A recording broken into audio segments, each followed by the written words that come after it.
buenas tardes y bienvenidas y bienvenidos al Semillero de Investigación en Derechos, Géneros y Sexualidades. Esta es nuestra última entrevista del ciclo con investigadoras e investigadores y en el día de hoy tenemos a la profesora Andrea García Becerra. Ella es docente del Departamento de Antropología de la Pontificia Universidad Javeriana. En esta oportunidad la profesora nos ha abierto las puertas de su oficina en esta universidad y en el día de hoy vamos a hablar sobre su investigación de maestría en torno a identidades trans. Entonces nos gustaría primero agradecerle por aceptar nuestra invitación. Bueno, no, es un placer, César, poder conversar contigo como estos temas relacionados con la investigación alrededor de la categoría de género. Bien, para empezar nos gustaría que nos contaras sobre el tema de tu investigación y desde luego cuál fue ese problema que motivó el inicio de esa investigación. Sí, el tema de mi investigación son los procesos de construcción de cuerpo y de identidad en mujeres trans en Bogotá. Y en mi investigación me interesaba mucho articular esa pregunta por la identidad de género con otras categorías sociales importantes y relevantes, tales como la clase social, la raza y la etnicidad, la ubicación en el espacio social, la política o lo político, entendido pues lo político en un sentido amplio del término, ¿cierto? Entendiendo dentro de lo político no solo las instituciones del poder, sino también el cuerpo como lugar de lo político, el nombre que le damos a nuestros cuerpos y a nuestras identidades como espacios también políticos, nuestra cotidianidad como un espacio también de confrontación y de transformación y de acción política. Bien. Bueno, una segunda pregunta, digamos no una secuencia necesariamente de preguntas, pero sí una inquietud que surge a partir de lo que tú nos cuentas, es, bueno, ¿cómo te aproximaste entonces a este tema de las identidades y las identidades trans en particular? ¿Qué metodología usaste? Mi metodología fue una metodología etnográfica, una metodología en la cual intento desarrollar una etnografía feminista. Y esto de etnografía feminista tiene muchas implicaciones, ¿no? No solo metodológicas, sino también epistemológicas. Entonces, en efecto, en mi etnografía feminista me interesaba mucho retomar varios planteamientos de epistemólogas feministas como Sandra Harding, como Donna Haraway, como Evelyn Fox Killer, y también como algunas antropólogas feministas han pensado estos temas pues como de la antropología y el feminismo, tales como Cherry Ordner, por ejemplo, Henrietta Moore. Entonces me interesaron mucho estos planteamientos epistemológicos del feminismo, las críticas a la noción de objetividad, por ejemplo, que desarrolla Donna Haraway con conceptualizaciones como el conocimiento situado, ¿no? La importancia de situar el conocimiento, de situar el lugar de enunciación, eso para mí era muy importante. Temas también como el punto de vista feminista desarrollado por Sandra Harding eran importantes para mí, ¿cierto? Es decir, desde donde se observa, desde donde cuál es el punto de vista de una observación feminista, de una observación ubicada pues en un espacio político, ético, metodológico feminista, ¿no? Entonces estos planteamientos fueron muy importantes, y también una serie de críticas a algunas prácticas epistemológicas que han sido cuestionadas por la violencia que muchas veces traen implícitas, ¿no? Por ejemplo, la estructura sujeto investigador, objeto, investigado, la estructura observador, observado, la estructura propia de pues el campo académico y el campo científico en Occidente. También se intentó de alguna manera como cuestionar, pensar, en efecto, porque yo en esa investigación era observadora, pero también hacía parte del objeto observado, ¿no? Yo era sujeta de la investigación y era también objeto de esa investigación, ¿cierto? Entonces también me pregunté por esta estructura jerárquica, por esta estructura colonial también, ¿no? De la academia, en la cual unas voces son las autorizadas a producir verdades sobre otros cuerpos excluidos de este ámbito de producción de conocimientos y de esta institución de producción de conocimientos como es la academia, donde se ubica pues las prácticas de la ciencia, tanto de las ciencias naturales como de las ciencias sociales. Yo particularmente me pues ubico en las ciencias sociales, donde también estas jerarquías epistémicas pues obviamente son muy fuertes, muchas veces están naturalizadas, muchas veces no se cuestionan, pero para una perspectiva etnográfica y para una perspectiva feminista, tanto metodológica como epistémica, es fundamental cuestionarse esto, ¿no? Yo no hablo de metodologías feministas, yo hablo de abordajes feministas de las metodologías, porque me parece que en general todas las metodologías que utilizamos son machistas, androcéntricas, construidas por machos, jerárquicas, absolutamente blancas, metropolitanas, urbanas, clasistas, aburguesadas, y todas estas metodologías el feminismo las ha cuestionado, las ha confrontado, pero no son metodologías feministas, son metodologías machistas, androcéntricas, racistas, que han sido cuestionadas, que han sido interpeladas por los feminismos y por otras también perspectivas de las ciencias sociales, ¿no? Como la investigación y acción participativa, por ejemplo, incluso la teología de la liberación. Han hecho pues también una serie de críticas a estas lógicas de producción de saberes, ¿no? Que las científicas sociales desarrollamos y que en términos de jerarquías raciales, geopolíticas, de sexo, de género, de sexualidad, son muy fuertes. Entonces, fundamentalmente, mi etnografía se basaba en una serie de herramientas de construcción de información en campo. Yo llamo construcción de información en campo a este trabajo y no recolección de información.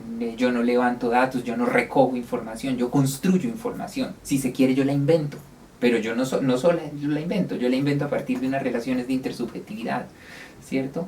Conversando con personas trans, observando su cotidianidad, registrando en un diario de campo intensivo mi experiencia como persona trans. En ese momento yo estaba con unas identificaciones muy fuertes en esos nombres, en esos lugares. En ese momento yo me identificaba como una mujer trans. Cosa que actualmente ya no me pasa, no tengo, digamos, como en este momento, sí, no tengo en este momento como esa relación de identidad con esas categorías, con esos nombres, y no me interesa para nada estar ubicada ni reconocida en este momento en esos nombres, pero en ese momento digamos que sí tenía como una conciencia política, una identidad que me llevaba a identificarme como mujer trans. Entonces a partir del diario de campo hice de mi experiencia también un espacio etnográfico, porque registraba pues como mis interacciones con las personas, hacía como una suerte de laboratorios microsociológicos a lo Goffman, de interacción cotidiana a partir de mi experiencia. Sí. También hice entrevistas, entrevisté aproximadamente a 10 mujeres trans, 8 o 10 mujeres trans de Bogotá, todas adultas, de entre 20 y 45 años más o menos, y mi criterio de selección es que estuvieran ubicadas en distintos puntos del espacio social. Yo retomo la categoría de espacio social de Bourdieu para hablar de la categoría de clase social, de no solo en relación con los medios de producción, pues como la tradición marxista, digamos, empezó a esbozar esta categoría de clase en el siglo XIX, que ha sido muy importante para las ciencias sociales, sino desde el acceso y la circulación de los capitales, las relaciones sociales, el lugar del espacio en el que te encuentras, del espacio físico, la relación que tienes con las instituciones, con el trabajo, con tu familia. Todo esto para mí tiene que ver con la clase social. Entonces para mí era muy importante que las mujeres trans con las que hablaba se ubicaran en distintos puntos del espacio social. Entonces hablé con algunas mujeres trans profesionales, con algunas mujeres trans que trabajaban en instituciones como la alcaldía, con algunas mujeres trans que ejercían prostitución en el barrio Santa Fe, intentando precisamente cuestionar categorías estables, categorías naturalizadas, categorías hegemónicas sobre las diversidades de género, categorías como transexual, como travesti, como transgenerista, incluso como trans, pues eran confrontadas a partir de esta diversidad de experiencias que imposibilitaban como la definición, la imposición de una categoría de reconocimiento y de una palabra y de un nombre pues como para estas identidades. Entonces pues ese fue como un criterio de selección. También hice una revisión de distintas teorías del feminismo que me permitieran pensar esto de la construcción de cuerpos, de la construcción de identidades, y pues encontré desde Simone de Beauvoir hasta Judith Butler una serie de conceptos, herramientas conceptuales, reflexiones teóricas desarrolladas por mujeres feministas, sobre todo blancas, europeas o gringas, ¿no? Eso también fue una cosa muy, muy fuerte, pues mirar también cómo el discurso del feminismo es un discurso racial, es un discurso hegemónico y es un discurso que geopolíticamente se ubica en ciertos centros del poder, ¿no? Entonces parece que las latinoamericanas, las negras, las sudamericanas, las africanas, las hindúes, tuviésemos que decir muy poco sobre el feminismo, ¿no?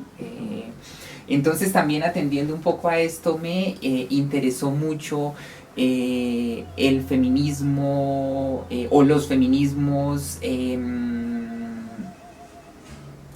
si se quiere, decoloniales, los feminismos marginales, los feminismos racializados. Sobre todo me interesó mucho el trabajo, por ejemplo, de las mujeres feministas negras, no solo en Norteamérica, que es un lugar muy importante de emergencia también de las teorías del feminismo negro y de las agendas políticas del feminismo negro, sino también en Latinoamérica. Me interesó mucho pues el trabajo de Yuderquis Espinosa, el trabajo de la profesora Mara Viveros, que era además mi directora de investigación, el trabajo de Ochi Curiel, que son, digamos, feministas negras latinoamericanas. También me interesó mucho, me interesaron mucho reflexiones del feminismo lésbico, que cuestiona pues el sesgo heterosexual del feminismo. Entonces autoras como Monique Wittig, Judith Butler fueron muy importantes en mi tesis. Y me interesaba también el asunto de la colonialidad del saber, ¿no? De la colonialidad del saber, de la colonialidad del poder. Entonces también me interesaba mucho, a partir de esa mirada crítica de la colonialidad, evidenciar cómo discursos y categorías como género, feminismo, diversidad de géneros, transgenerismos, transexualidad, cómo todas estas categorías eran profundamente coloniales y se imponen de una manera muy violenta a partir de la academia, a partir de los activismos, a partir de los medios de comunicación, y casi que se naturalizan. Entonces para mí era muy importante cuestionar esas naturalizaciones que son profundamente coloniales. Si pensamos en dónde nació la categoría de género, pues nació en Estados Unidos como categoría analítica en los años 50 y la construyen unos médicos sexólogos que intentan ordenar unos cuerpos salidos del binarismo sexual, y esa categoría pues se universaliza de una manera casi que natural, y las mismas feministas y las mismas académicas del género nos encargamos de universalizarla, y eso me parece muy problemático. Y quizá a las indias, a las campesinas, a las travestis de la calle, ese concepto de género no nos sirva y tengamos que desecharlo, y habría que desecharlo y que evidenciar que es un concepto también supremamente hegemónico e imperial, ¿no? Lo mismo categorías como transgenerista, como transexual, son categorías absolutamente coloniales. Y lo fantástico de esta colonialidad es que esa colonialidad reposa en nuestros corazones. Muchas veces nos encantan que existan esas categorías opresivas y nos parecen liberadoras, cuando en realidad son una imposición muy violenta de unas élites blancas con capacidad para vehiculizar discursos políticos y discursos académicos y redes de mercado de circulación de estas ideas que nos parece que son naturales y que son liberadoras y que son fantásticas, pero son terribles y son supremamente hegemónicas y hay que cuestionarlas y hay que deshacerlas, creo yo. Y esa en parte fue como una de las tareas que también asumí en mi tesis. En efecto, el primer capítulo del libro que voy a publicar sobre mi tesis, el primer apartado de la introducción se llama Sobre el cimarronaje y la esclavitud. En efecto, me parece que todas estas categorías de género que aparentemente son liberadoras y que son formas de cimarronaje, son también formas de esclavitud y formas de limitación también de la identidad y de la subjetividad, que resultan encantadoras, pero que creo que son muy problemáticas. Bien, nos has dado una descripción supremamente rica que ha ido mucho más allá, digamos, de la mera cuestión metodológica, y eso nos, digamos, motivaría muchas preguntas. Es que para mí metodología, teoría, no pueden ética y política, incluso, esas cuatro cosas están, sí, metodología, teoría, ética y política, están súper vinculadas. Claro, y es innegable, es innegable. Yo, por ejemplo, no tengo un marco teórico. Toda mi tesis intenta hacer una reflexión teórica dialogando con datos de campo, con datos de las entrevistas, datos de mis observaciones, dialogando con reflexiones también éticas sobre el quehacer investigativo y dialogando también con reflexiones sobre lo político en lo trans. Entonces es una tesis creo que muy desordenada y no tiene, y el libro es igual y no tiene esos capítulos tradicionales como marco teórico, marco metodológico, conclusiones. No, es algo que intenta ser como un poco más imbricado, ¿no? Sí, y de hecho eso que me acabas de mencionar es bien interesante porque también hace parte de los nuevos retos que tienen los científicos o las científicas sociales y, digamos, investigadoras e investigadores de muchas otras disciplinas, y es precisamente de construir esas prácticas tradicionales de la investigación y proponer, digamos, otras formas y otras formas de aproximarse a estos temas de investigación. Aunque yo creo que de construir esas prácticas y proponer otros temas es muy difícil. Yo creo que yo lo único que hice ahí fue ser consciente de lo jerárquica que era yo como investigadora, porque el hecho de que yo fuese una mujer trans no anulaba la jerarquía investigativa. Yo fui la investigadora, yo soy además la que monopolizo los reconocimientos que puedan surgir de ese tipo de trabajos. Entonces eso también era para mí una pregunta ética muy fuerte, ¿no? En efecto, yo era la académica, yo era la investigadora. Eso implicaba también una relación de diferencia y de jerarquía con los sujetos, pero para mí era muy importante como también ser muy consciente de eso, ¿no? Y plantearlo de alguna manera. Y fíjate que bueno, desde un principio has evidenciado esas tensiones que hay precisamente en el uso, en la aplicación, digamos, de ciertas metodologías. Particularmente es el caso de la etnografía, que es, digamos, es esa herramienta clásica de la antropología que tiene una larguísima tradición, que precisamente tiene todos estos sesgos a los cuales has hecho mención. Pero fíjate que esa etnografía feminista, como la nominas desde un principio, o incluso etnografía desde una perspectiva feminista o desde una crítica feminista, es algo supremamente interesante para discutir. Y es más, me gustaría proponer que también las personas que nos están viendo propusieran preguntas y, digamos, más inquietudes, porque esto da para una discusión bastante interesante y mucho más profunda.